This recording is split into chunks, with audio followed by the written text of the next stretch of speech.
This channel is dedicated to talking about prospects in the Islanders system. And by that, I don't mean players at the NHL level. I'm talking about players possibly signed to NHL deals but playing at the AHL level, or players who have yet to be signed to NHL deals. I want to talk about that latter category, those players who have yet to be signed to NHL deals. Who are they, and what do we know about them, and for how long are they staying in the Islanders system?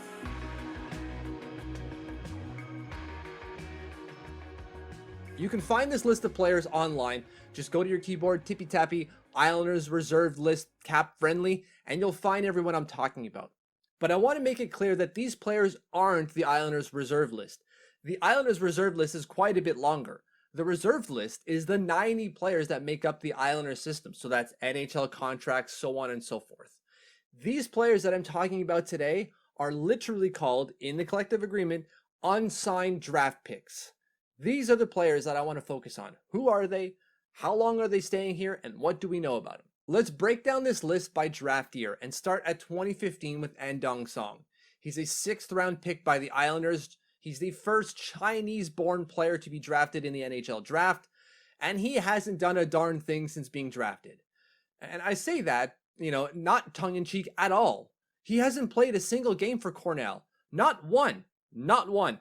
Maybe he's played a friendly, and he's certainly practicing with the team, but he hasn't played one competitive game for them. The ceiling for him is as low as it can get. This kid is not going to play at the NHL level. Unless some miraculous thing happens and his career explodes off the charts, he's not making the NHL. The Islanders hold his rights until August 15th, 2024, at which point he'll become a free agent. Maybe he'll go play somewhere else, or maybe he'll just use that business degree and pursue a career in that. But I don't think his hockey career is going past Cornell. Next is the 2017 draft, where we have one player still on the books, and that is Logan Cockrell. He's a 7th round pick out of BU. He will be returning to BU this year. The Islanders hold his rights until August 15th, 2022.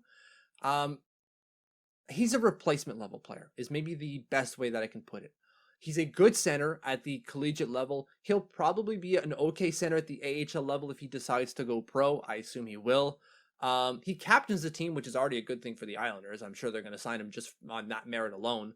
But he's a good player, a good two-way player, great penalty killer, one of those like power killers in the mold of Casey Zizekas. But I don't see him as an NHL player. He might be, right? From here on in this, he might become a better player than what he is today. But as it stands today, I see him very much as a replacement level player. Also in the 2017 class is 3rd round pick Ben Miragias. Gase? Ageas is really throwing me for a loop right now. Either way, 3rd round pick from 2017, playing out in Providence. Good player, but inconsistent. So he has 19 points in his freshman year from the blue line, mind you, 19 points in 40 games. Pretty good as a freshman. Follows that up with 13 and 42. Not great, but sophomore slump type of thing. And then it goes down to 3 points in 26 games in his the 3rd year, and then 12 points this year in 25 games. And you're going, that's all over the place, Ben. We don't know what kind of player you are. There's something there. There's clearly something there, but it's just inconsistent. Maybe going to Bridgeport, where he'll play under Brent Thompson, or where he would play under Brent Thompson, could help him develop that consistency. I want to bring this back to Samuel Bolduc. The one criticism of his play was his lack of consistency, and he very much showed that this year with the Islanders, Sound Tigers. So maybe going pro and going to Bridgeport would be a good thing for Ben, but he has yet to sign, or the Islanders have yet to offer him a contract even. And the clock is ticking. They lose his rights as of August 15th of this year. So they only have about a month and a bit here to figure it out, maybe just over 2 months, to figure it out and get pen on paper for a player who there might be something there. There might not be, but there could very well be, and that potential alone deserves a look. Next is the 2018 draft class with 3 players still in the books. Ruslan Lishikov is one of them. 2nd round pick out of 2018. Hyper talented Russian forward. Put up a bucket load of points in Finland this year. And for some reason, the Islanders and him couldn't come to an agreement on a contract. Maybe it's to whittle down the number of years on that ELC. But either way, he's going to Germany this year, where he'll play with Adler Mannheim. You already know that. I've said it a bunch. He's going to put up a bucket load of points there, or it's expected that he'll put up a bucket load of points there in Germany. And then hopefully sign with the Islanders because the Islanders got until June 1st, 2022 to figure this out. So time is short. Not as short as Ben Miragias. I keep screwing that one up. I don't really know how to pronounce it. Either way, they have more time there, but they've got to get this kid signed because the talent is undeniable. Undeniable. They have to get this kid signed. Next out of 2018 is Jacob Pavanka, a 4th round pick. Really good center out of Notre Dame. And by really good, I mean like not offensively. He's not putting up a bucket load of points, but my God, he's effective on the draw.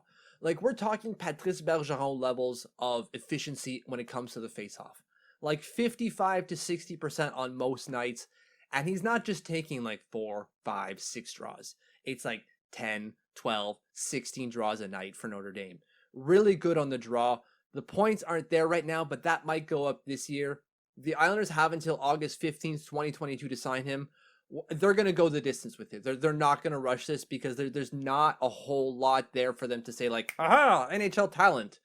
Maybe, but like it's still too early to tell with him. Next is Christian Krieger, a 7th round pick from 2018. Just a solid defensive defenseman. Really nothing more to write home about than that. They also have him until August 15th, 2022. I think they're going to wait, just like Pavanka, wait till that 2022 period to see like if there's anything more there. They might end up signing him anyways. Is he a lefty? He's a lefty, so like they could use that. You could always use left defensemen, and specifically guys who are good in their own end.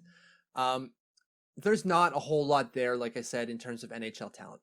Maybe I'm surprised, right? Going to Bridgeport would be a good thing for him as a defenseman because they seem to be able to churn out NHL caliber defensemen, whether it's Adam Pelech, Ryan Pollock, Devin Tays, Scott Mayfield. Like they're able to churn these guys out. Samuel Bodzik probably at this point. They're able to figure it out and unlock these guys. Sending Krieger there might be a good thing for him, even if he's had an okay college career. The last draft class left is the 2020 draft class. There are no longer any players left from the 2019 draft class. There are only 2 guys in the unsigned draft pick list from that draft class, and they are now gone. That was Felix Bibeau and Cole Koski. Neither of them received an NHL offer. They could still come back on an NHL capacity, but they're no longer designated as unsigned draft picks. So, the 2020 class had 5 players. We had the 3rd, 4th, 5th, 6th, and 7th round picks. First was Alexander Ljungcrantz, picked in the 3rd round. The Islanders hold his rights until June 1st, 2024. He's a speedy winger playing out in Sweden. He played at the under 20 level and then played at the Div 1 level last year, did very well in both tiers. This year he's going to be playing at the SHL level for Brunus. We'll see how well he does there.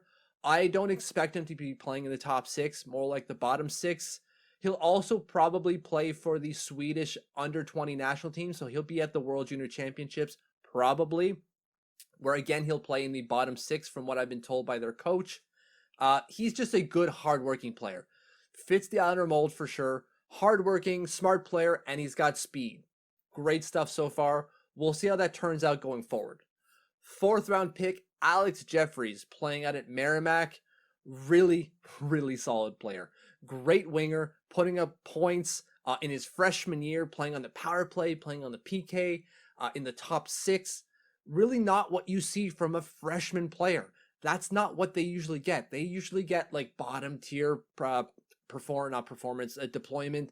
They don't play in the special teams. They certainly don't play on the power play. He's getting all of it for Merrimack. They absolutely love him. They think he's one of the smarter players in the league.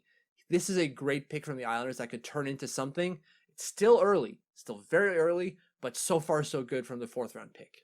The Islanders' 5th round draft pick from 2020 is William Full. Just a goal per game player at the QMJHL level for the Drummondville Voltigeurs. Absolutely lethal goal scorer for the QMJHL level.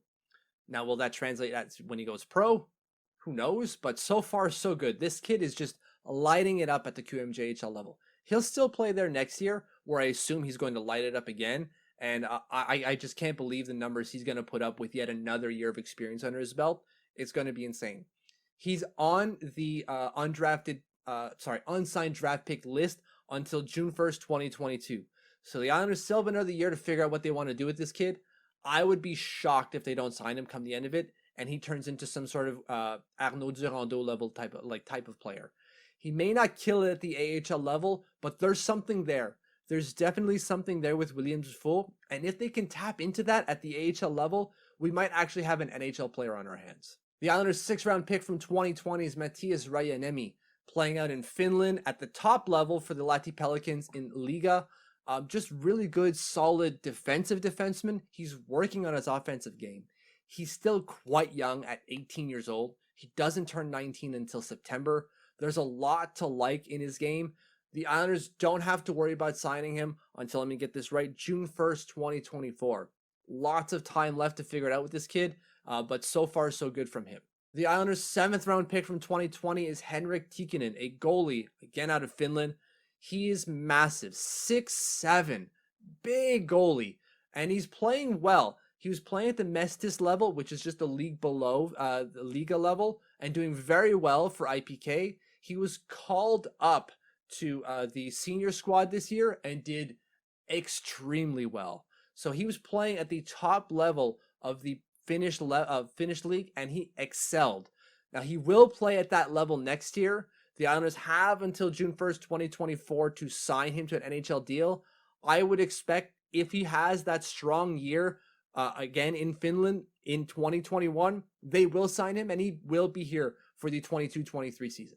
Thank you for following. Thank you for subscribing. Hit the subscribe button. Leave a comment. Let me know if there's anything else you want me to cover. Thank you, thank you, thank you.